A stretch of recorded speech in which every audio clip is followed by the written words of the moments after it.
Rochester, New York, the home of the Strong National Museum of Play, White Hots, and the George Eastman Museum. This is FC3 Monkey Business, your one-stop shop for everything geeky. Starring Billy DeTore, Tanya and Chris Frank in real 3D. And here's your host, Chris Frank. All right, kids, we are home. We're back. We are at a home. We should be in a home. We should be committed. A new home. A new home. So we'll talk about the 800-pound gorilla in a moment, but this is your Monkey Business, and I am your host as always. My name is Chris. And with me as always, radio legend, Billy DeTore. Huh? Where? About 4 feet to my left. Okay, just find me a radio company. I know, seriously. And then the young and effervescent Tanya Metris on the third wheel. Yeah. Okay. She's third wheeling today. Really? We need to get you a computer. This doesn't seem right. My computer's over there. You're sitting there and you have nothing to research on. What's going to happen if I say, hey, I need something? You have your phone. I have my phone and I have wireless. We do. That's true. We're on the Radio Free Monkey Network now. Some things have changed since the last time we were in a studio. We're in a new year. We're in a new year. It's now 2020. We can see things clearly now, because that joke's never going to get old. And Billy, something happened. Yeah, the company I worked for, they dislocated people, according to the press release. Dislocated. I was one of about 1,000 people nationwide dislocated by their change. Is that the nice way of saying fired these days? Yeah. Laid off? Yeah. I dislocated a shoulder. Does that mean it's going to get severance pay? I was dislocated. Oh, Madonna mia, that's terrible. Well, I'm very sorry to hear that, but it sounded like on the ride out to Dan's house today that you have a lot of pokers in the fire working. Yeah, I've made, strangely not, a lot of contacts in the last 10 years that I'm not going to say I took them for granted, but the outpouring of love and it's been and the support. Crazy. Yeah. The support in the last 3 or 4 days from listeners, friends, family, friends of friends, and I know more people than I thought I knew. That's amazing. That's got to be the big silver lining of all this. And luckily, the people I worked with, Brother Weeze is a huge mentor, and he's very connected, which makes me very connected. And so things may be happening, and I'll wind up working one way or another, because to me, it's not about the job I have, it's the people I work with. Right. And I said if I wind up going back to a factory, I'm 100% okay with that, as long as I like the people I work with, because that's all that matters to me. That's why I'm here with you guys. We love you. Absolutely. And it was funny over the years as we talked about possibly building our own studio so that we could have access to do things extra other than the main Monkey Business podcast. I kept telling you, I said, we're not doing anything without you. And I'm hoping we proved that. Absolutely. Because you're more to us than just the guy with the studio. Yeah. You've always been part of the family as far as we were concerned. And so we're going to make sure of that. I appreciate everything you guys have done. We love you. We love the Billy. Love the Billy. So we're not doing this without you. Of course not. I'm here. And how about you, Tanya? How you been? Oh, now I'm getting attacked by a cat. It was my turn. It's my turn. Yay. I love it when it's my turn. It's our podcast mascot. We now have, seriously, we have Juno. Like you were pointing out, we have Juno. For Nerd World News. And now we're at Dan's house in Dan's illustrious basement. Our new studios. Our new studio. This is so cool though, because there's it's a little freeing, to be honest. In addition to a podcast, we're taking video and pictures and whatnot, and this too shall evolve over time, which is kind of wild because it's actually kind of it pushed us to start doing things that we've been talking about doing for years, and so there's lots of good things. Billy's going to get an even better job. He's going to land on his feet, no problem.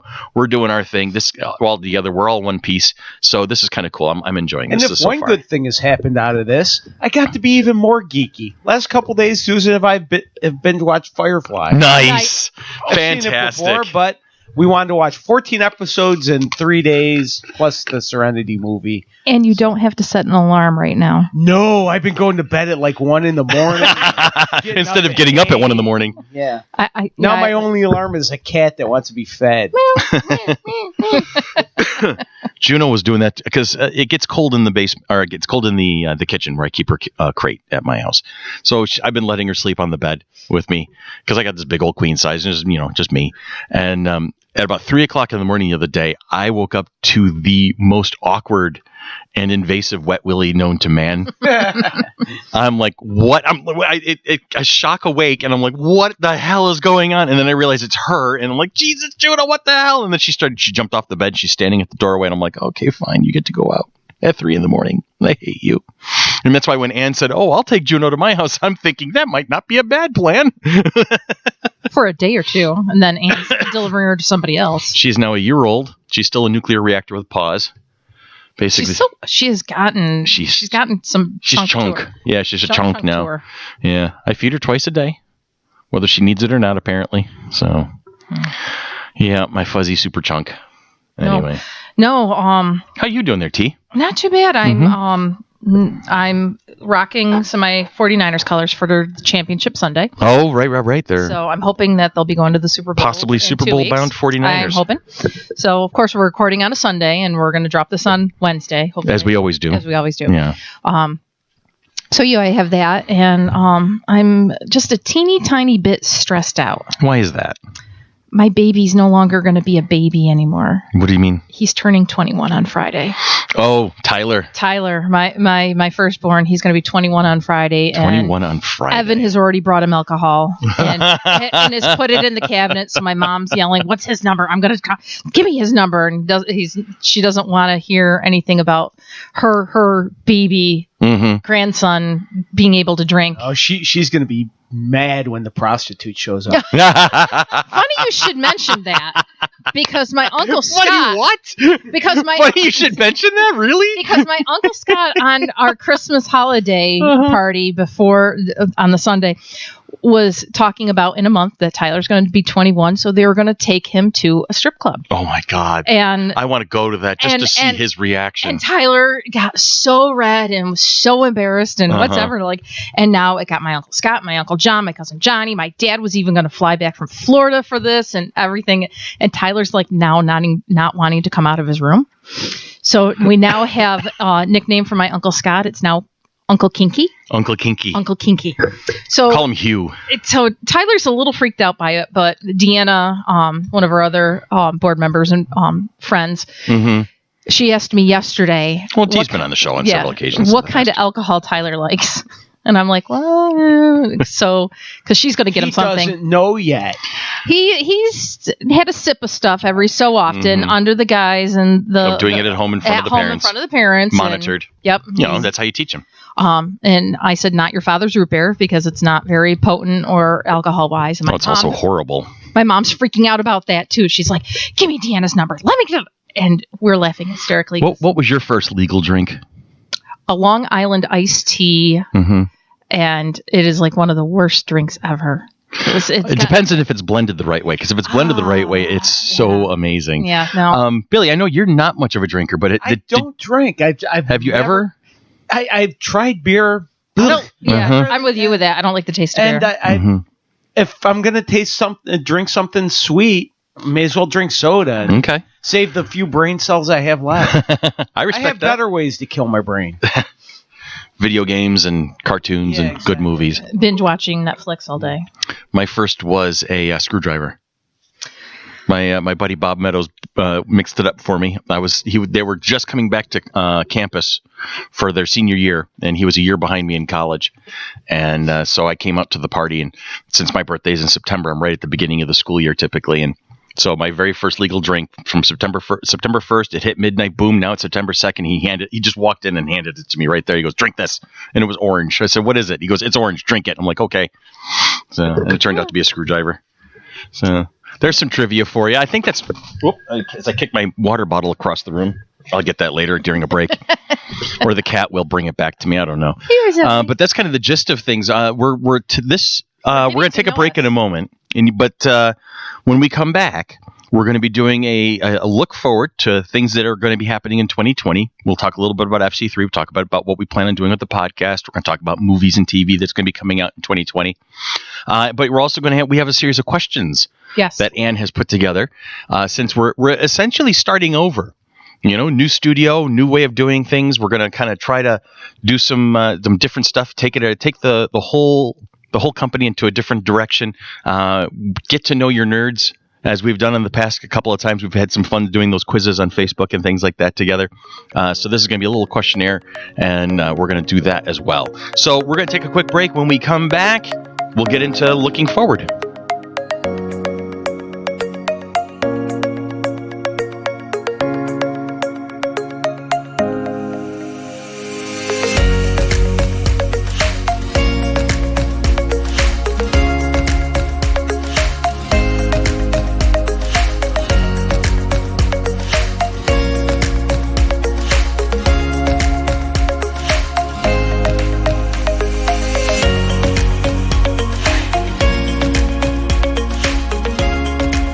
And we're back, ladies and gentlemen, and this time we mean it. So that's the wonderful thing about a new studio is we're working out the kinks. Oh. Whoa! Harder. Really? Fortunately, there's video proof of what you're really doing over here. Hi, Mom. It's like my phone is underneath the microphone thing and it bounced. Bouncy. I think I'm going to move it. I'm not going to do that again. Come on, sure? that was a one-time thing. Don't worry about it. All right. Closer to Philly. What was I talking about the last time we tried this? We came back from break the first take. Let's see. Oh, California. Yes. California, here we come. Dan was doing some metrics recently, and we have a lot of listeners in California, so I just wanted to take a time to reach out and say hello to the West Coast, and thank you guys. We love having you on board with us. Take a moment to jump on our Facebook one of these days and throw some feedback on one of our posts. Let us know who you are so we can say hi properly. Do you think we can continue going west and hit Japan, China, Australia, just keep going right around the globe? Well, we're huge in Egypt, so we've already filled in halfway around the globe. So maybe we could keep going. We can keep going. Egypt, New York, though. I remember when just past Victor when we moved over to Transistor for our hosting site. Within the first week, somebody in Paris, France, downloaded the entire catalog. Wow! In the first week, and I'm like, so cool! Hey, vive la France! I don't know. So, what are we looking forward to this year? Please, somebody take the pressure off of me at the moment. Well, there's new movies coming out, and there's new TV shows coming out. I'm looking forward to the Niners going to the Super Bowl in 2 weeks. Maybe. I'm looking forward to the Niners going to the Super Bowl in 2 weeks. Definitely. Maybe. I think it's going to be Niners and Chiefs. Who are they playing? Today they're playing Minnesota Vikings. No, they're not. No? The Vikings lost. Oh, no, Green Bay Packers. That's right. Sorry. So that could be a good game. Or they played the Vikings last week. Okay. Yeah, they already won that one. Okay. Yeah. See, they won. I'm a little out of it. She's a little punch drunk over there. On Coke Zero. I did not add anything to it. I didn't add anything to the Coke Zero today. Uh-huh. That's what you said last time. Yeah. Mm-hmm. So, Picard's coming out soon. The what? Picard. Oh, Picard. Yeah, this week Picard is coming out. Is it the 20th? Thursday. So whatever Thursday is. The 23rd. The 23rd is Picard Day. Here's my concern. I have no doubt that Patrick Stewart will be part of a quality product, but they are hyping the ever-loving hell out of this one. And I have never failed to see hype fail. I mean, like John Carpenter from Mars, for instance, they hyped the ever-loving hell out of it, and that movie bombed so horribly. Now, here's the thing about that one is that actual, ticket sales almost matched production budget. It was the marketing campaign that sunk it. They spent like $100 million on marketing this movie, and they lost $100 million on that movie. So it's like, wait, whoa, okay, hang on. So I'm just concerned that there's going to be a lot of hype and maybe not a lot of delivery. But knowing that Patrick Stewart is involved, I'm looking forward to watching it nonetheless. I'm going to be camped out. Now, CBS All Access has been relatively successful so far. Yeah, I like Star Trek Discovery. Do you think this one is going to be the linchpin show that's going to sort of help it over the hump and gain It could sort be. of Netflix-like numbers. It could be. And I'm hoping that it does, because here's the thing is, and we've done an episode on toxicity of nerd culture and how people just bash the ever-loving hell out of everything lately. The venom that is still out there for Star Trek Discovery, and how I can mention Discovery. Like when I was doing the Star Trek panel at the last convention, I mentioned Star Trek Discovery, and the guy in the front row immediately said, "Oh, that garbage." I said, "Did you watch it?" "I didn't have to."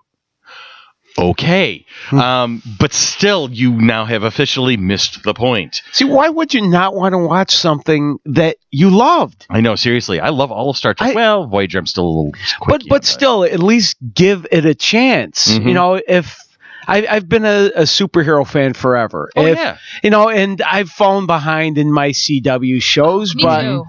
but I'm not going to trash Batwoman without seeing Batwoman. Right. I mean, and I hope it's good. I'm not a huge Ruby Rose fan, but everybody who's watched the show tells me she has done spectacular with it, so I'm willing to give her the chance. I want things I like to be good. Why are you shaking your head, Ann? Ruby Rose is my girl crush. That's fine. You know what? I actually have seen an episode or two of Batwoman, and it's something that, I would love to continue watching. But I am so far behind on my CW shows and other shows, and they managed to spoil all the good moments from Crisis on Infinite Earths, which I have not seen anything. No, I'm so mad. I haven't seen any of it. I haven't seen any of the spoilers either. So how did you avoid the spoilers? I don't know. How about the part where Spider-Man showed up? I thought that was amazing. Did Kylo Ren show up too? Okay. Yeah, he was in episode 2. And the child. Yes. And the child. Okay. Yes. You were watching The Mandalorian. No, I cannot watch The Mandalorian because I still do not have Disney Plus access. What do you mean? I gave you the freaking... No, you have not.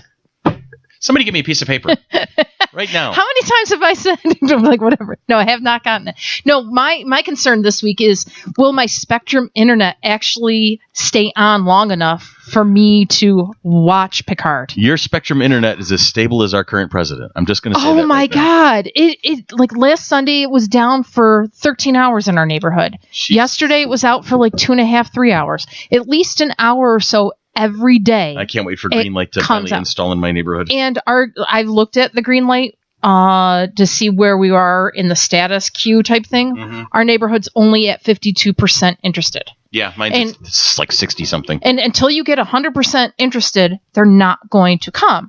Now, my whole concern, jumping to that, because what I would be looking forward to in 2020 is stable internet.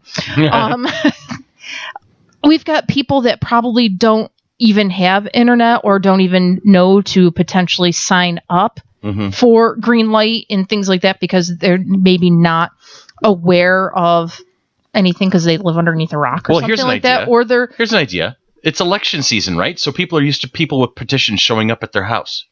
So get a Greenlight petition and go stumping for your candidate. I'm petition for Greenlight. Oh, what are they running for? I have Disney Plus now.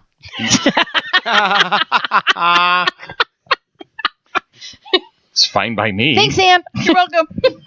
Could have sworn I gave you the login information, but whatever. Nope. You're like, I got to get that. I got to get that. Every Nerd World News, you're like, T, remind me. I've got information and then for you don't remind me. Because I'm at dance class, so I can't for 45 minutes. And then by that time, it's totally slipped my mind. Okay, so it's not entirely my fault, though. So you got that on video. So, Billy, how are you? I'm good. I got time. It'll be worth it. I have an itch on the back of my head. Yeah? Yeah. How's that going? There's someone back there that might scratch it for you. Yeah, no. Okay. So what are you looking forward to in 2020? Other than Picard? Actually, Wonder Woman is the movie I'm Wonder Woman 1980. Oh, yeah. Absolutely. That looks like it's going to be really interesting with local talent. Kirsten Wiig. That's right, is the cheetah. I hope has any pictures leaked out of her cheetah costume yet? No. I'm hoping it's like classic cheetah with the spots and the kitty cat ears. Couldn't even tell you. What I have seen of her with on-set photographs, I've seen 2 stages of her character's. I would call it like almost like a descent is what I'm getting from the pictures alone, where you see her in a very typical 1980s kind of office, the long skirt, the sweater's looking very, kind of frumpy to almost a degree. And then there's another picture cycling around where she's looking really like ragged. She's like dressed normally, but she's looking really kind of disheveled, and she's got this look in her eye like helter skelter. And so you're not sure if she's this descent into madness is what they're trying to portray or not. So we'll see what comes around. I'm looking forward to it. After seeing Kristen do so much comedy, to see her kind of like in an action movie, that's going to be cool. Yeah. I'm looking forward to seeing her stretch her chops and see what she's got, That's cool. I'm willing to give her that shot. That's cool. What is some of the other? Harley Quinn is coming out. Harley Quinn. Which is Birds of Prey. Yeah, Birds of Prey. Harley Quinn. The new Top Gun movie. New Top Gun. Black Widow. Black Widow's coming out. That's May 1st, I think. I think so. Kristen Stewart has got a new kind of an action thriller, Underwater.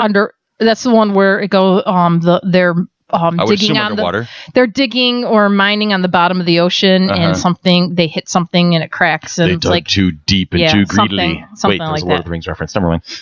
See, I'm hoping for something like a hidden treasure, something that isn't being hyped, we don't know about. Like over the holidays, or just before the holidays, saw Knives Out. And I don't know if you saw that. I haven't seen it yet. I saw it. It's so good. That's what I've been told by everyone. James Irish was a big fan of that one. Clue type movie. Yeah.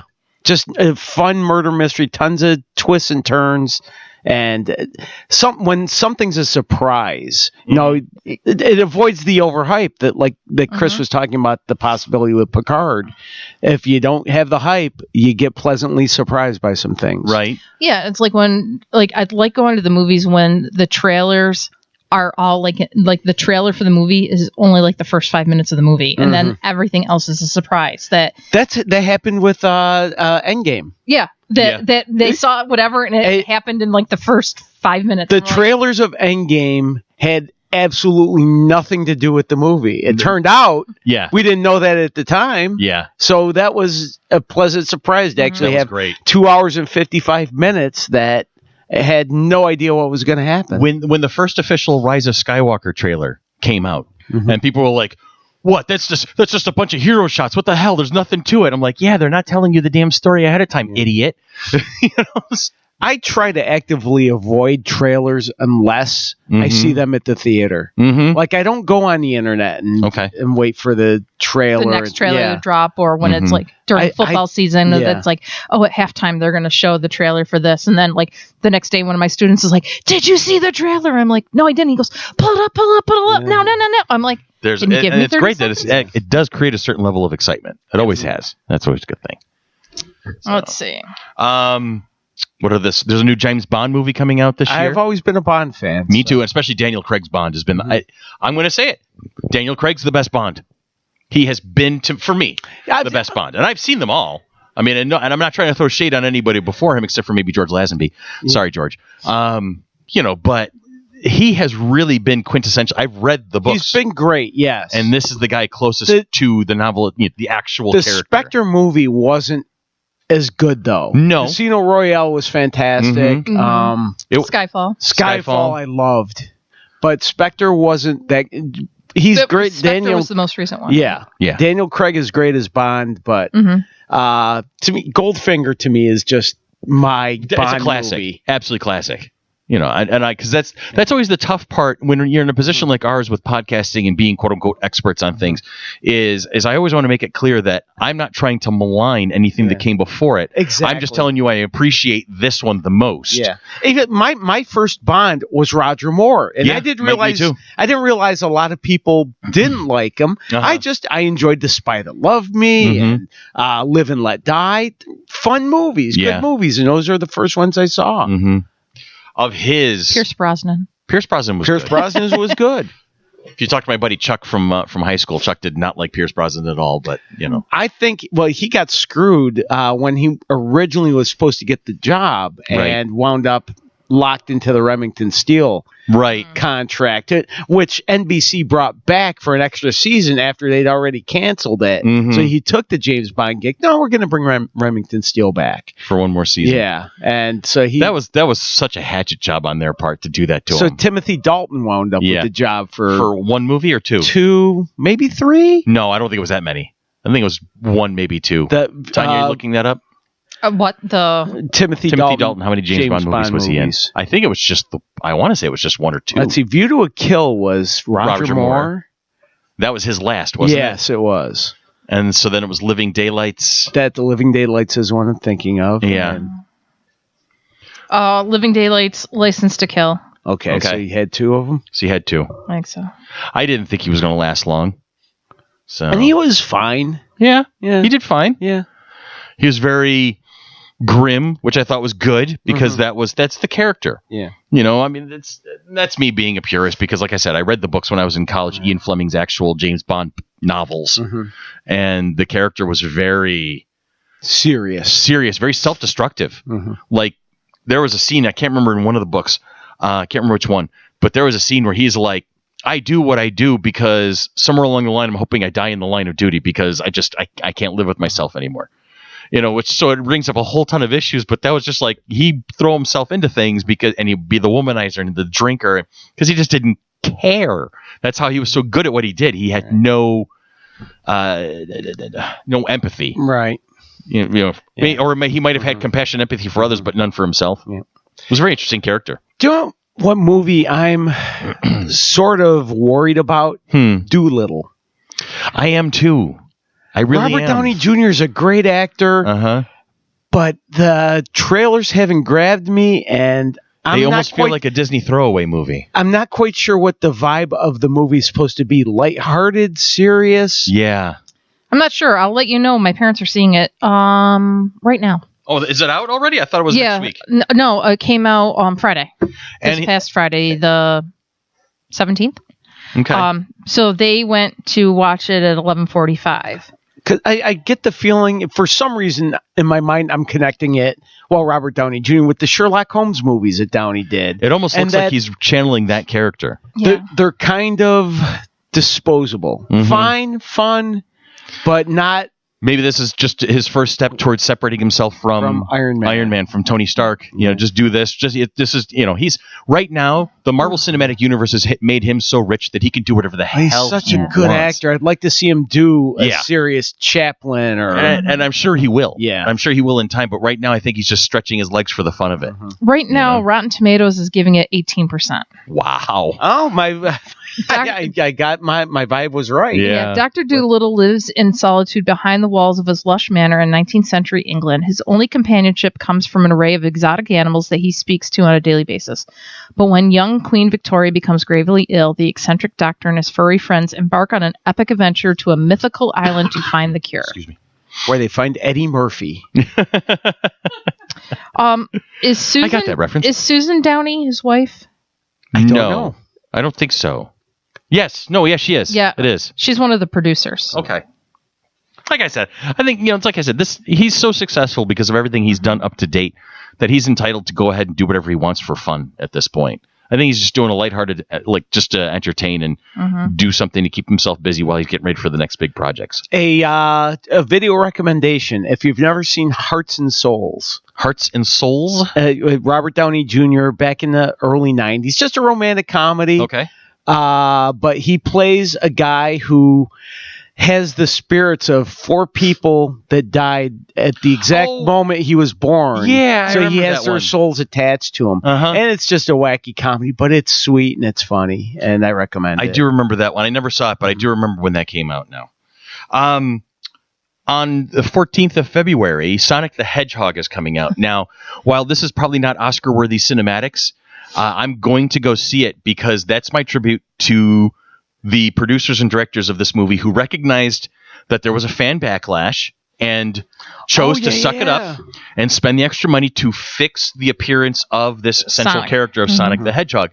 I'm thinking, you know what? They could have just easily just shoved it out there and said, you know what? We've done our bit for King and Country. We spent the money we're going to spend on it. We don't care about fan service. We're going to throw out the movie as it is. They listened. They reacted.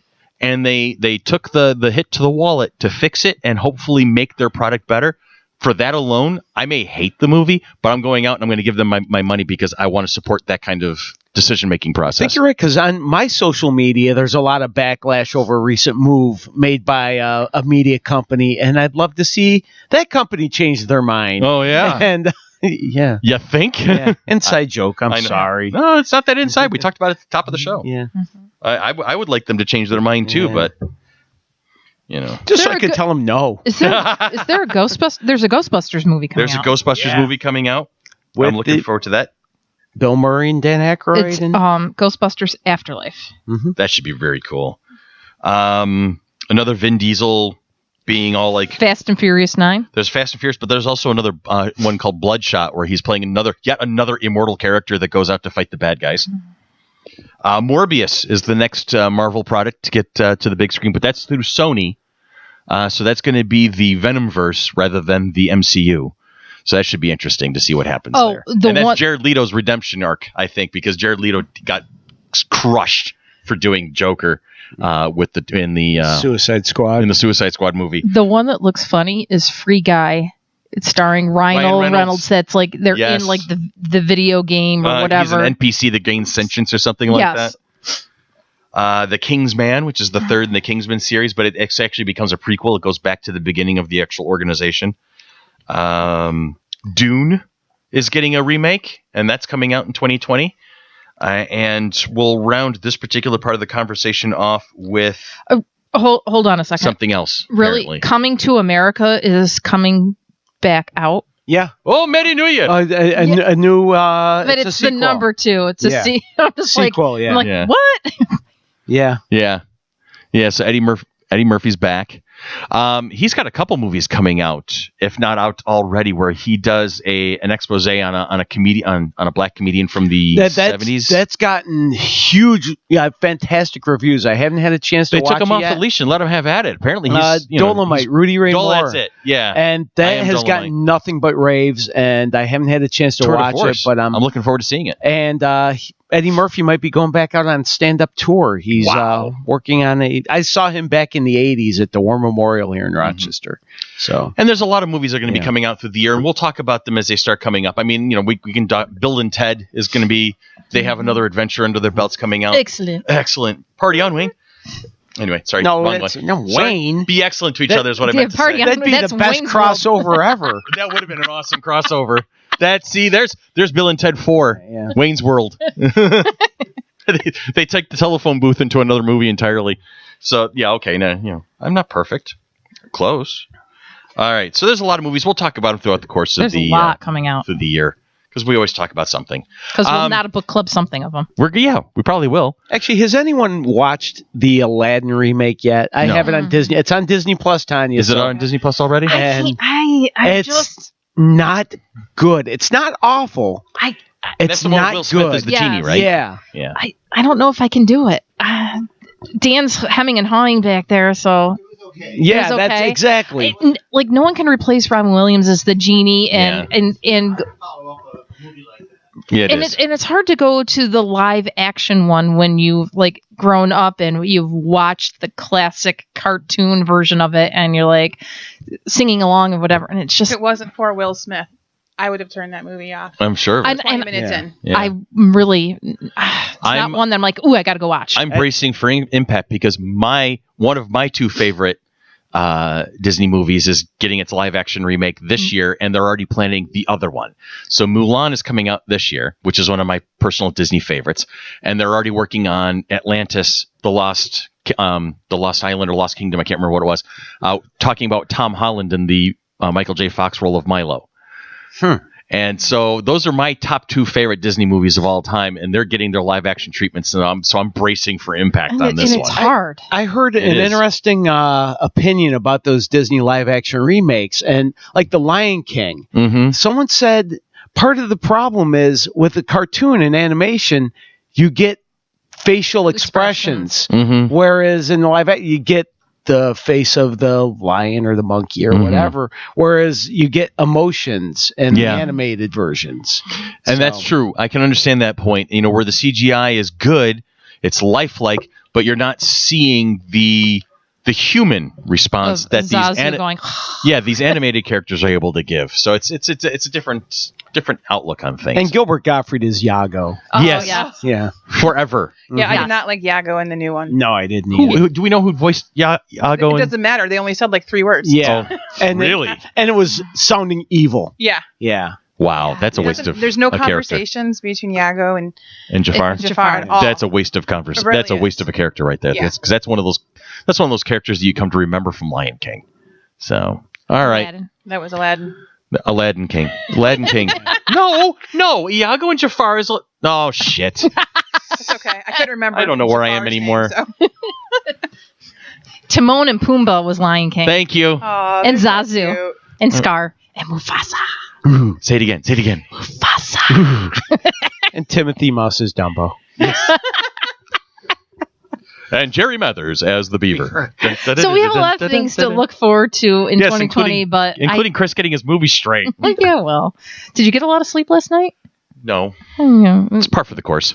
And didn't Juno wake you up or something? No, it was weird. I started hitting the snowblower because it's been snowing fairly steadily in Rochester here. I mean, we didn't get dumped It's not horrible. We didn't get dumped with 2 feet of snow, but it was just steady. So I was clearing off the driveway because I knew I share a driveway with my neighbor, and either one of us had to leave at any given moment in time. So I was making sure it was clear. And I got it done around 10 at one point, and I go to sit down on the couch, and of course that was the fatal mistake because I passed out until midnight, and I woke up long enough to realize I'd passed out on the couch. So I got myself more comfortable and passed out until 2, and then I went upstairs and then I passed out until 4, and it was just so it was just 2 was not regularly enough. It was not good. Mm-hmm. And my dog was not understanding what was going on. She's a year-old now, and she still has no clue what's going on around her. Be sleeping. Yeah, she had no idea. She's on the floor, she's on the couch, she's on the bed, she's on the floor, she's on the couch, she's in the crate. She has no idea what she's doing half the time. So, yeah, it was a rough night for both of us. And my son has been dealing with the flu. So, I was so sick last weekend. Oh, it's terrible. It's been ripping through the city lately. Lysol, everything. No, hey, I'm not sick I've gotten anymore. my flu shot, so I'm good. My coworker had the flu this past week. All right. She hasn't been around, so. So we're going to switch gears for a moment here. Yes, we're going to let Anne. And we're going to let Anne push us in a direction of her choosing at this point. She's been wanting to do little interview questions, get to know us, because you might be new to this particular podcast. You may be listening to it for the first time. And you're like, who are these people? And Anne is going to help you figure that out. Or you could be re-listening to us. Or continuing to listen and this could be the best of that you've never, didn't realize. It's the greatest hits. It's a refresher on those that are longtime listeners. That's true, too. And we're going to do more of that because that's who we are. Okay, well, I'll start with our first question. Start with your first question. It's a really easy one. It's how did the 3 of you meet? So the 3 of us together for the first time, or because there was that time in the French Foreign Legion where Billy and I were serving. No, sorry, I'm not supposed to talk about that. Sorry. Well, I'll tell you how I met these two. Yes, is that I spent many years on the radio. Many. And one of the things that your radio career is legal to drink. Yeah. Well, one of the things that was part of my personality was I was the nerd of the show I worked for. And I talked about the TV shows and movies and comic books and the Comic-Cons I used to go to. And I was reached out to. I got an email one day from Deanna Schomerick, who is a friend of you two. Yep. And she said, my friends and I are putting together a Comic-Con, and we'd like to ask you your opinion, and we'd like some thoughts, or not even that. You just wanted to let me know, and I emailed back with some thoughts because that's what I do. And then you guys contacted me and said, "Wow, thank you for responding to this. We just wanted to let you know this might be happening, but you actually are interested." Yeah. So. Yeah, I remember we were all blown away when we got your response. We were like, Billy, Trey actually responded? That's so cool. Yeah. And so we met. And I was like, someone wants my opinion? That's how we knew we were destined for each other. So we had a great dinner at Knox. Yes, we with did. You and Susan. Yep. And what a force of nature that woman is. I love her so much. She's amazing. We love Susan, and we got a lot of advice from Susan for our first year, and including to do the count backwards calendar of when we want stuff to get done. So I'm going to go back and do that for now, going from here. And then what do I have to do? And you guys brought us Ken Lashley, the comic book artist. That was an amazing fun. And, like my sort of what I brought to the table was the ability to record a podcast in the studio we worked in. So I'll be seeing you guys. No, I you're know. more than I'm you're much more more than intrinsic that. value to ability. Yeah. Well, that was our second question. Yeah. Is why did you start this podcast? We'll Why get to was that. FC3? But I want to know get how to that. Chris and Tanya met, actually. We met again through Deanna. Deanna Deanna. seems to be the ultimate matchmaker in this whole thing that we did not realize, because Deanna brought us Billy. But then Deanna and Tanya worked together At Kodak back in 1992. Yep, and Deanna and I went to high school. She was a year behind me at Aquinas, so she was always been a longtime friend of mine. So I was friends with Deanna for a couple years, and she knew that I played D&D, and she knew that Chris played D&D. So there was one time, whatever, that it was over the summer, must have been like August or something, that Deanna brought you, me, herself, and Randy together at your mom's house to start playing D&D back in 1994. Actually, it was Randy living in the Oxford area? Park Oxford area at one point? No, that was his friend Matt, and that was where I joined in. Right, but you joined in there, but we did play a couple sessions at your mom's house before you met Matt. I don't remember that. I'm going to take your word for it. I remember you Yes, playing there, but I thought it was after, not before. Because it was in 1994. Okay. I remember the car because of when your husband was then your boyfriend at the time. Yes, boyfriend at the time, and you thought we were married at the time. I did, because you were bickering all the time. Yeah, well, there was. now we just don't talk at times. Well, everybody has their moments. Was it 27 years later? I don't know. Something like that. What is it? 2092? How many years? 28. So then I fell away at one point because I got sidetracked. I was going to Brockport, and then I kind of went in my own direction for a while. And it was, I think Riker was about 18 months old when Randy reached out to me and said, "Hey, I've got space at the table if you're interested in rejoining us." So that was like 2009. Yeah. So there was a time that we weren't together for doing anything. But I want to say, didn't you you didn't game with us when we were in our apartment? No. I gamed with you at Matt and Tara's. At Matt and Tara's. I gamed with you at your mom's house, or at your mother-in-law's house. Randy's mom's house, yeah. And then at your house. Okay. And I do remember you doing a couple of sessions at my place, but it was more of I was always going to you guys. I remember that. So I remember you firing off a fireball and it ending just in front of my face. Wench. Oh, I loved you, my brother. Yeah, that's so. And then on two occasions in various games, Tanya and I have played siblings, and it never ends well for either of us. So we don't do that anymore. One of them was in a Game of Thrones game. No, we were not Lannisters. Damn it. So. Anyway. So, and then I met Dan through you and Deanna and I met Brian, and then Anne through the Strong Museum and walking through and all that kind of stuff. And we've just become this one big family. I will shamelessly admit that I stole Anne from a competitor. I did that. I'm proud of it. And we're never giving her back. We're never giving her back. We're not giving Billy back either. Nope. Billy's part of our... I'm not going anywhere. Mine. Anyway, usually so you say I licked it, so it's mine, but please don't. No. I saw a baby Yoda T-shirt with that you wanted to get for us. Matching shirts. I licked it, so it's mine. Mine it is. Anyway. Okay, go ahead. So yes, that's how the three of us have all met. Okay, so why did you guys then start the podcast? Yeah, why did we start the podcast? I think it was just on a lark, really. I think in that discussion at Knox, we came up with the idea as sort of a group, or Susan suggested it, or you guys did, or I can't remember. Like I said, I had access to a studio, and I was there every Sunday. And how many seasons have we done? We're halfway through our fourth.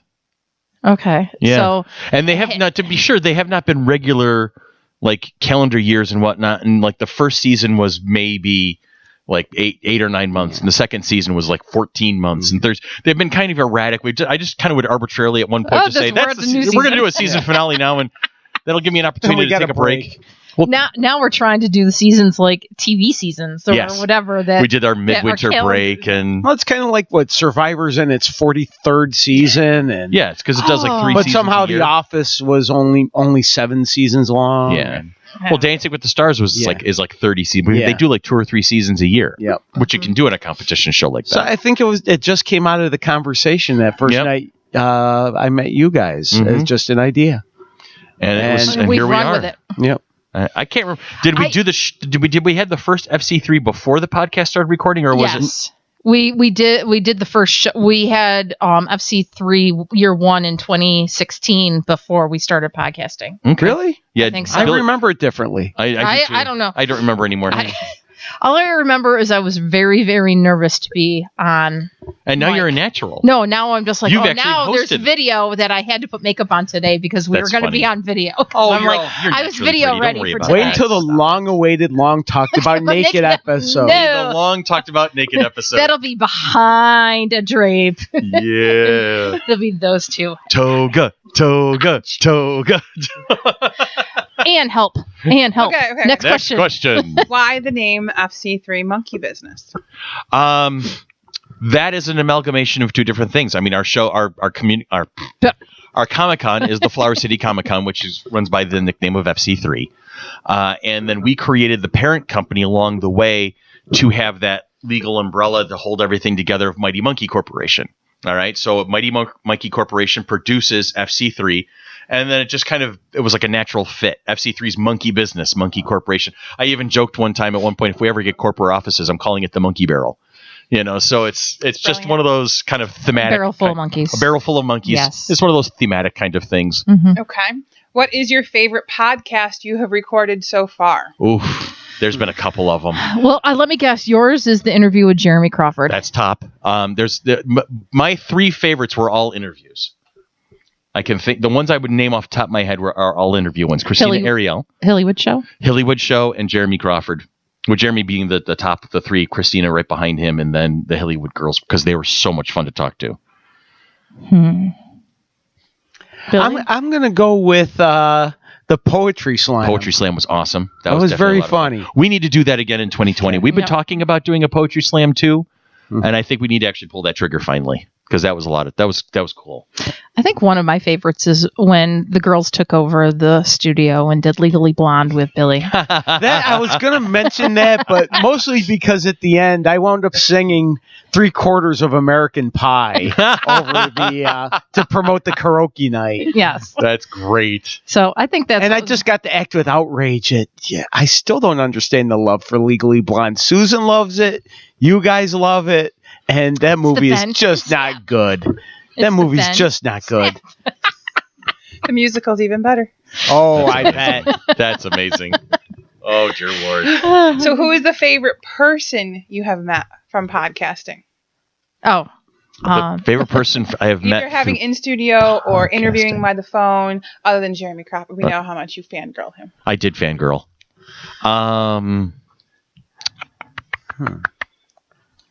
That's a good question.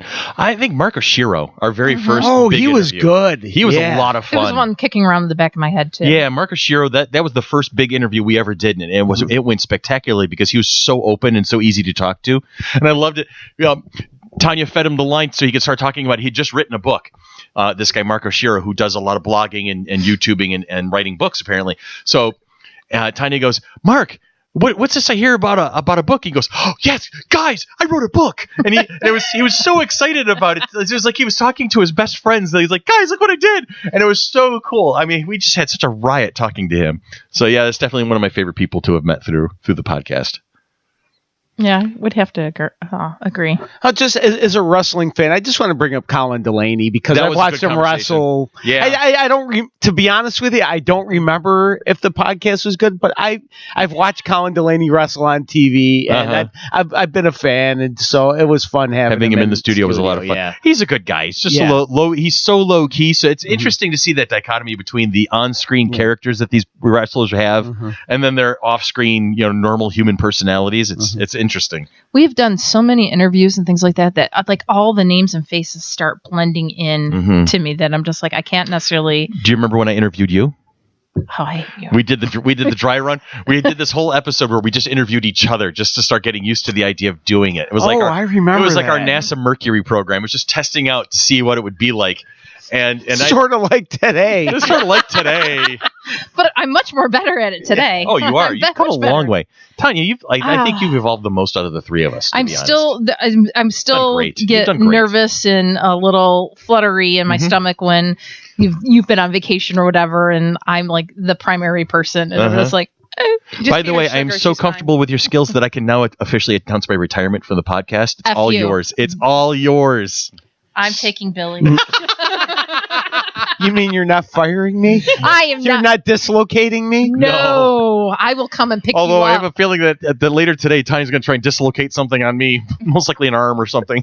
No, you're across the table. I'll be getting dislocated dice thrown at me. Yes. Okay. What's next? If you could interview anyone for the podcast, who would you choose? Patrick Stewart. There you go. Kevin Smith. Oh. I've sent him an email. Matt Mercer. Oh, Felicia Day. Ooh, Will Wheaton. Joel Hodgson. Joel Hodgson's a good one. Yeah, that's somebody writing these down for me. We're on record. It's all being recorded. Jeremy Renner. Jeremy Renner, your typical MCU crush. Okay. Then Robert Downey Jr. with Go Big or Go Home. Scarlett Johansson. Scarlett. Okay. I can't interview Scarlett Johansson. We just say hi. Gal Gadot. Gal Gadot. I would you know what I would love to do? This is going to be a little shady. I'm sorry. I would love to interview Gal Gadot on that merits alone because she's such a sweet lady and she's a great actress. But I would want to have Dolly in the studio to do it for me. Oh God, that's right. She was not Dolly a fan of Wonder Woman. Woman. Always slamming her. Yeah. I'm like, nope. So if we ever get Gal Gadot, I'm bringing in Dolly to do the interview. We got to find which one for the nude episode. What's that? Which one for the nude episode? Oh yeah. Well, now we're getting somewhere. So we're still talking about who. That list is extensive. Okay, now someone I don't want to see naked, but want to interview, Stephen King. Stephen King would be a great interview. I saw him do a Q&A. I was at a Q&A he did a couple years ago, and just funny, fascinating. I'd like to touch base with. I would like to bring in again some of the Power Rangers we've had at FC3 over the years because they've been so much fun to hang out with. Nakia Burese, Karen Ashley is. Oh my God, she's like a sister of the show now at this point. I love her. Every so often, she mentions us on our Instagram posts and things like that. And Catherine Sutherland. It was her birthday. It was her birthday most recently, and I posted a picture of her and I twinning. Yeah. With our. With your Doctor Who hoodies. Dan's got his Doctor Who hoodie on today. So. Getting Austin St. John onto the phone or something to bring him back in because he's a freaking riot. He's like Robin Williams. You basically wind him up, let him go. Don't give him a walkie. No, you give him a walkie. That's you intentionally. When he gets to the VIP floor, you hand him the walkie-talkie and walk away. That's part of the prerequisites because it was just an amazing experience. Someone I saw do a panel at Toronto's Fan Expo a few years ago and was just fantastic. Was Nathan Fillion? Oh, he would be absolutely Nathan Fillion. And then to enhance that one even more, you bring in Alan Tudyk because the two of them play off each other. It's like Bonnie and Clyde. It's amazing. They'll even argue about which one would be Bonnie. So, well, and if we had Patrick Stewart in there, we would need John Delancey. Or Ian McKellen. Although I saw Marina Sirtis at Niagara Fall Comic Con, and she's very funny and takes some really funny shots at Patrick Stewart. I have the feeling that her and Patrick Stewart have a really funny chemistry. They do. I've seen that. I've seen a panel where the two of them have been together. Anyway, what's next? Do you each have a favorite fandom? Over all of them. I mean, I know we all cross the board on everything, but over all of them, if you had to give up all but one, which one would you have to keep? Billy's the Mets. Actually, New York Mets.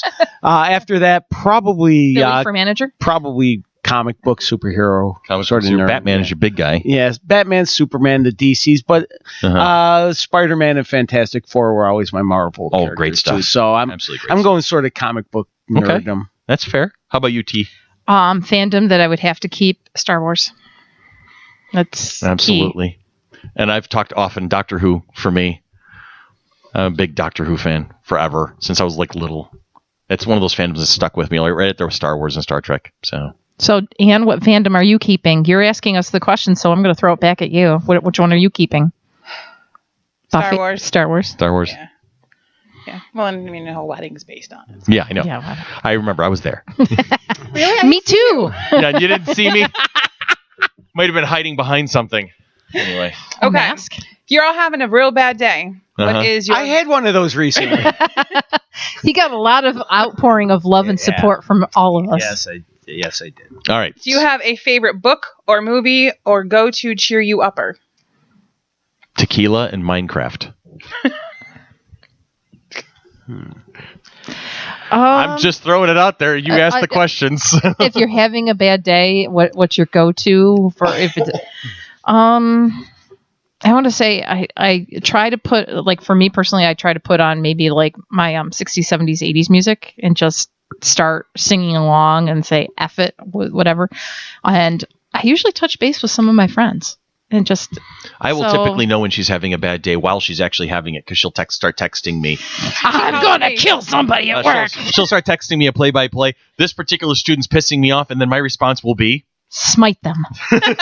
I said I want to keep my job. No, smite. Bring the smiting. Bring down the hammer. Them. Play the paladin. And so I have to talk him down from having me smite them. No, so good catch, because I'm not that riled up. Yeah. Anyway. And she calls me on the way home, and yes, we go over our day. And that's the thing. I think I love the most about the fact is we become each other's support structure.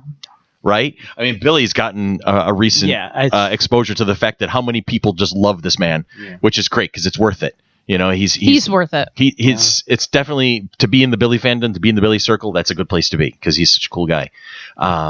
We all have that net around us. You know, Dan and I have been best friends forever. I've known you forever, Ann, and you're a doll. I can't imagine. I can't imagine being have part of this without you anymore. Have you been on her bad side yet? Yes. Yeah. Yes. And I survived. And I survived, and it was great. It was a learning experience for everybody. Remember, I'm the Italian yeller. I'm so short you can't really hear me. Yeah, because it's down in right the valley. Into his chest area. Yeah. I mean, you've been one of my best friends forever and a day. It feels like, and so. Don't ruin my makeup. I'm not going to ruin the makeup. But I got Dan, I got you, and I've got Scotty, and the three together. That's my holy trinity. It keeps me insane. And then I've got Billy, and I've got Ann, I got Laura, Brian, Deanna, and everybody who's touched our lives in one way or another. These, we got each other's back, literally, quite possibly literally at times. Yeah, for real. So Billy? Good stuff. Oh, my go-to. We know it's not tequila in Minecraft. No, it's not. No, that's me. It might be, and like I said, I did for real have a bad day, and I wound up staying up till midnight, 1 o'clock watching TV, and it was sports. Even though, like, I'm a big baseball fan and football fan, so Tuesday night there was nothing on, but still, sports are something that I can sort of look at and know what's going on without having to really think about it too much. So even like a basketball game, although Tuesday night I watched wrestling. Yeah, that's what I watched. I watched wrestling Tuesday. Was there anything night. good? Yeah, it was fun. I because I have the WWE Network. Okay, I had my options, but I went back. I wound up watching what's on Tuesday? There's a wrestling show on Tuesday nights that is it's not SmackDown anymore. But I watched wrestling. Earache. It's weird. So I it's just like athletic events that I don't need to think about because it's just sort of in my DNA to like know the rules, and I can look up and know what's going on without thinking about it too much. Were you imagining some of them smacking each other down, thinking that it was? I was just enjoying wrestling. No, in all of your wrestling fandom, was there ever a time where you just kind of like started kind of like daydreaming, like it was you jumping off the top turnbuckle? There's always coming down on somebody. There's fantasies. Did you ever create your own costume in your head? If I were ever in this, that would be. I always wanted to be the manager. Okay. Because I know I'm not a wrestler, so I want to be the guy that walks around the outside of the ring yelling at people and helping my wrestler cheat. Okay. That type of thing. That's cool. That's great. We're gonna have to do a video on that sometime. That'll be fun. I just didn't realize like how like bouncy or whatever the wrestling floor the ring is. The ring is, it's like a trampoline. And we were over at Tiger's house one day doing whatever, God. and scary. it is scary, like climbing in. And I'm just like, oh my God, it is They're like, climb up on the ropes. I'm like, no, I'm afraid of a wrestling heights. ring is almost like a trampoline, and it kind of helps. It shows you a little bit the magic behind the screen, as it were. When they are throwing each other hard on this thing, it's a lot of noise, and yes, there's impact. You can feel it, but it's also, here's all of the safety precautions underneath to try and make sure that you're not just being slammed into concrete. But it was, Tiger threw me off because I'm 6'5", 250 pounds. And he just came over and grabbed me around the waist and just hoisted me up in the air. And I'm like, wait, what's going on here? I have a picture of that somewhere. I was scared. Yes. Anyway. So, all right, what's next? Where do you see FC3 Monkey Business going this year, next year, and beyond? I think this is kind of like what we're doing today is a taste of what's going to come for me. I've been thinking about going with the video aspect of this for a while, and with Twitch and other streaming services out there, Discord and whatnot. I have often talked about creating an actual set and creating an actual set and bringing more of a almost like a late night talk show kind of feel to it. We've taken the show on the road. We have taken the show on the road at this point, and so it's kind of cool. And do more. I want to bring more people, and I want to meet more people. I think that's part of the fun of the interviews. It's not just giving them an opportunity to talk about what they're working on, but you're meeting a person, and you're getting to know that person, and you share that experience with the listener.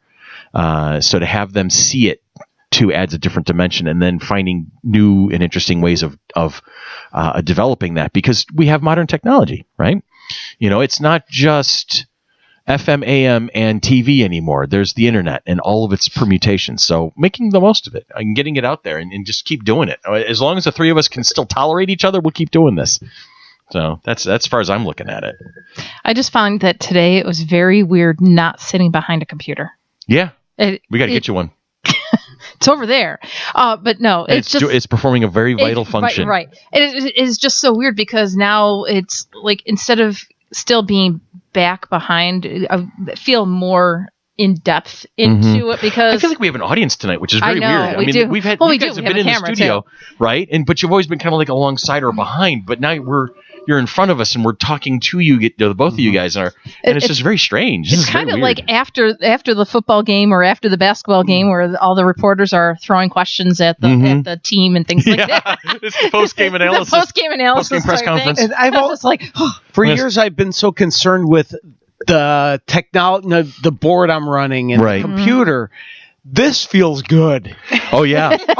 I didn't have to ask. Did you Somebody push else the is working the board? button?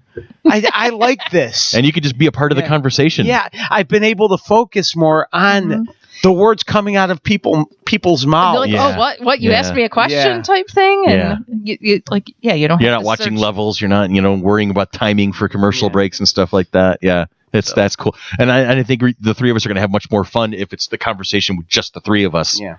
And then we'll have our cast of characters along the way. So yeah, that's where I see it going. That's where I see it going. Ever upward and forward. So, even if we only have like 5 listeners, I'll still keep making these damn things. He'll keep talking. So if you have more questions for our amazing team here, you can Facebook us. You can ask the questions on Facebook, and we will answer them accordingly, as long as they're appropriate. Even if they're inappropriate, we'll find a way around it. We'll find a way to address it as PG-13, if not slightly. Those are my favorite questions. Slightly are, yeah. The ones that make me turn red? Yeah. Yeah. Okay, thanks. We will never be NC-17. Well, there was that one time we came close to NC-17. Anyway, but you got any other ones for us? Yeah, that's awesome. Then we're going to take a break, and when we come back, we're going to talk about some upcoming events, and then start wrapping. We have a question of the week. We'll do our usual question of the week, and then we'll wrap it up for the day.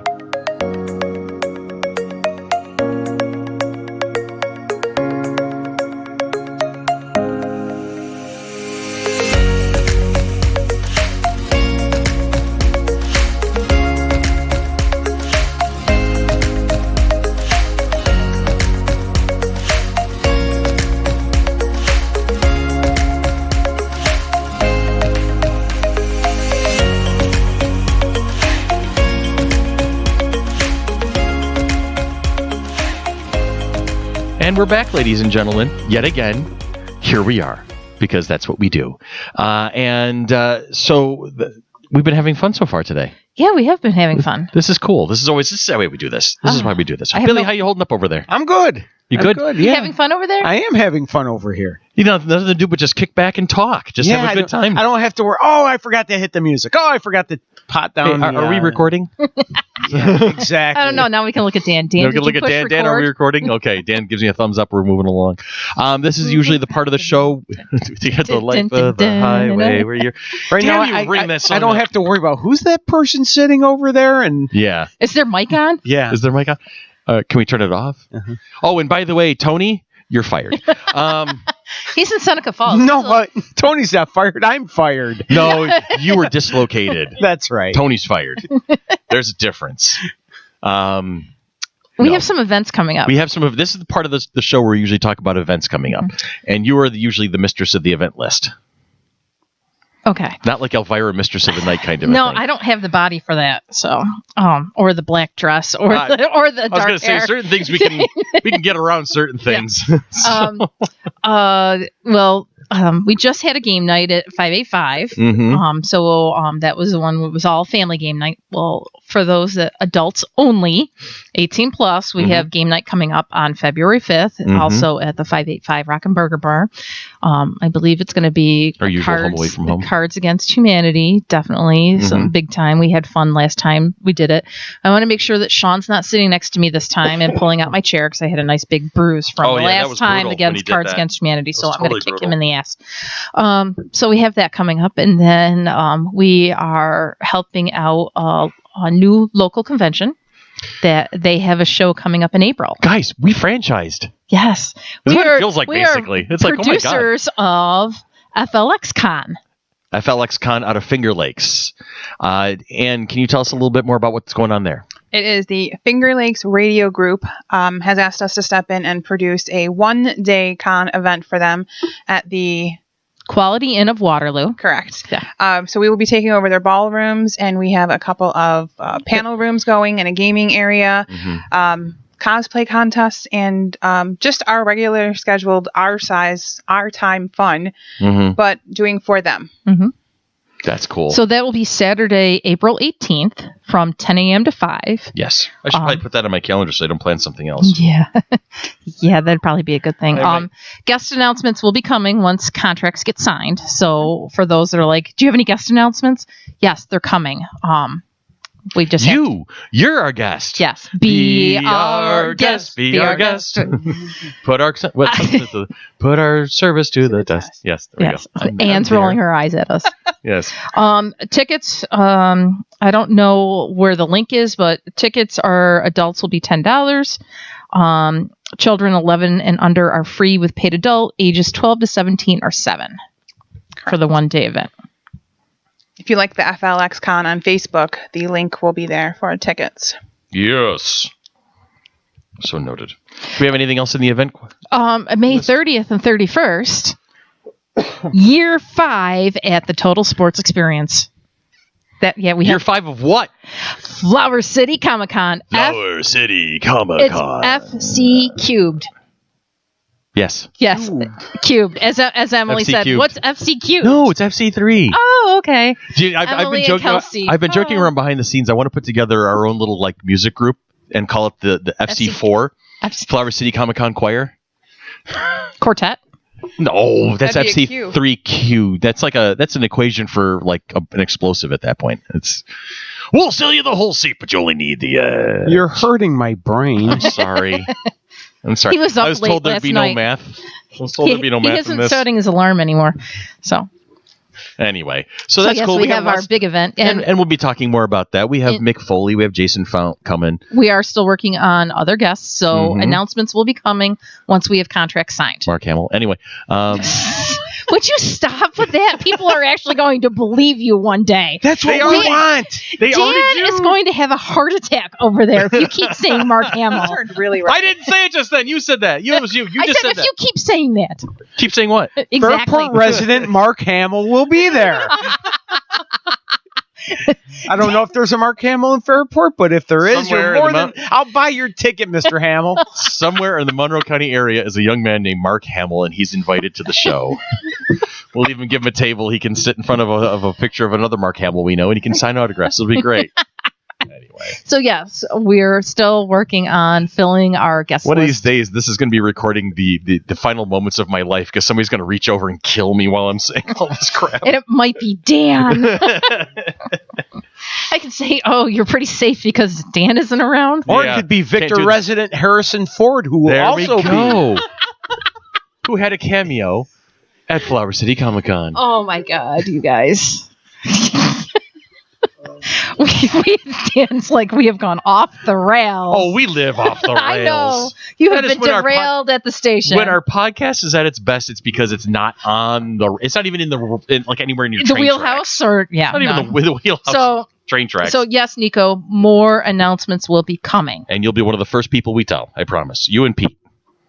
All right, so. We get the events out of the way. We talk about all that fun stuff, and now we get our question. Did you pull up the week? Of course I did. Okay, just checking. I'm a trained professional. Don't try this at home.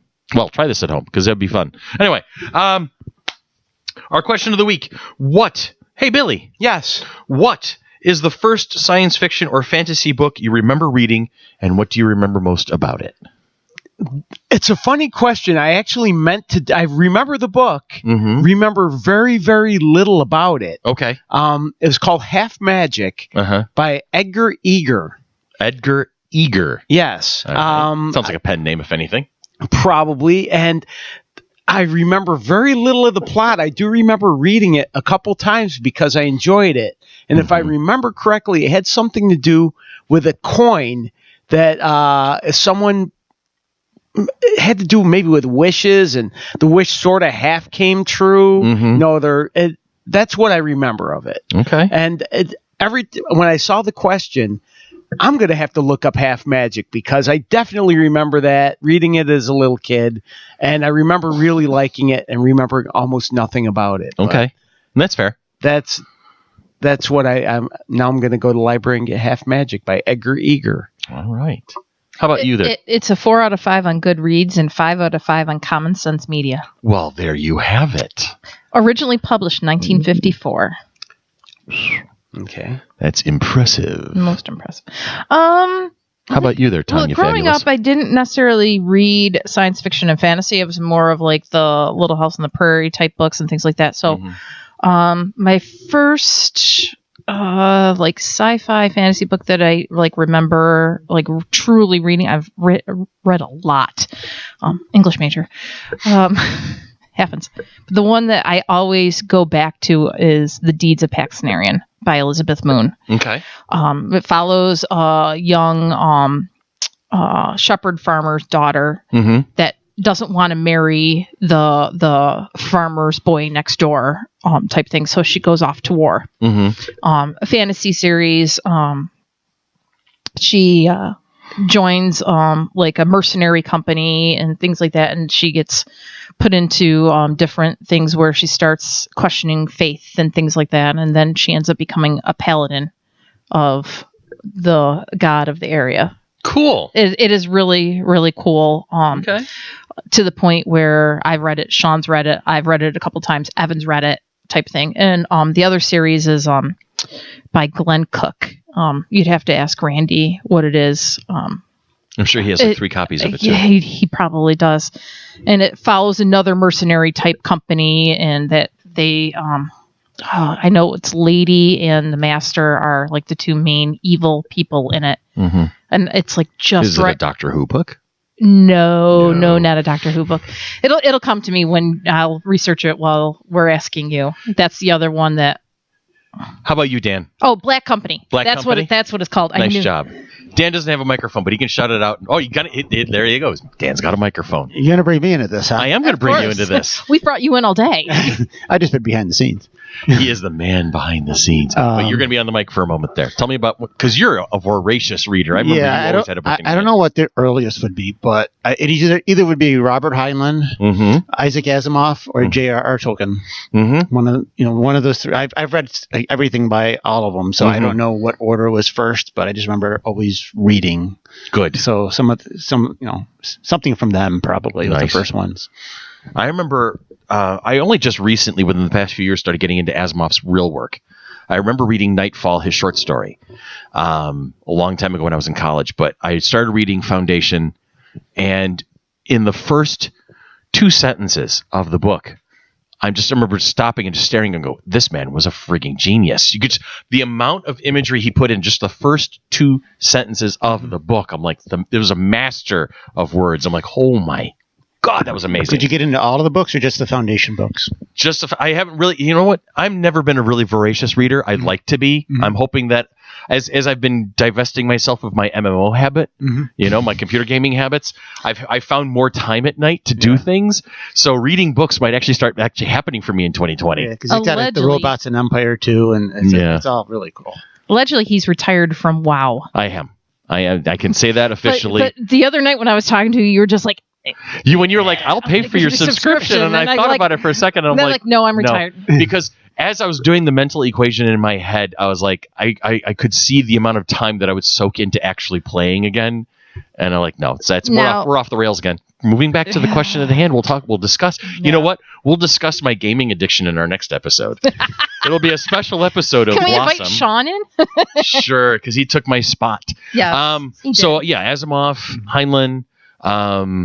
Tolkien, absolutely. Those are the triumvirate for a guy growing up in the 70s and 80s. It was absolutely awesome. How about you there, young lady? Annie Pants? So I grew up in an era of books. Yes, you did. Lots of books. Yes, you did.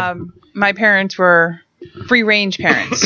So from the time I was 12 until I could work, I rode my bike into the cemetery at Holy Sepulchre. Oh, yeah? And then all the way down Lake Avenue to Charlotte Branch Library. Mm-hmm. And over the course of 3 summers, I read every single book in the sci-fi series. Nice. In the whole section, and all the young adult books. So what was one of the first ones that you remember fondly? It had to be the very first Star Trek book I started. Okay. I honestly can't remember. I've read so many of them now, probably hundreds. That's funny you mentioned that, because maybe my real answer, since I don't remember half magic very well, like it just from reading when I was 7 or 8, the first books I really do remember is the James Blish sort of novella of the TV episodes, the short story versions. They were very short. Yeah. And I could go through 3 or 4 of them in an afternoon, sitting by the pond in Holy Sepulchre and loving it. And it was just, I read so many books in such a short time. I had a goal of 100 books a summer, and I beat it every year. I've read maybe 100 books in my life, which is weird for an English major to say. Yeah, but you're more of the English writing piece rather than reading piece. Yeah, but a good writer reads a lot too, so they have inspiration, idea. They see how other mastercraft, work with words. But your reading is through comics. It is. Yeah, but a comic book has over 1,000 words per comic. You have to remember that. So if you look at young kids trying to read these days, you give them one of those easy reader books. There's 200 to 300 words in a normal 2nd to 3rd grade kid's book. You give them a comic book. Not only are they reading over 1,000 words per comic book, but they're getting more information out of that book than they would an easy reader book. Absolutely. That's interesting. That's because they're also getting like the facial features and the emotions and everything that they would have to imagine on an easy reader book, right? Rather, because it's being described to them, where they can actually put the words to the facial expressions. There's a study I read somewhere that kids get more empathy and wanting to help others from a comic book more than they would from any other books. That's amazing. So don't discourage any kids reading comic books. Keep encouraging. Encourage. Absolutely. Absolutely. All right. So as usual, as tradition has it, I'm the last to answer.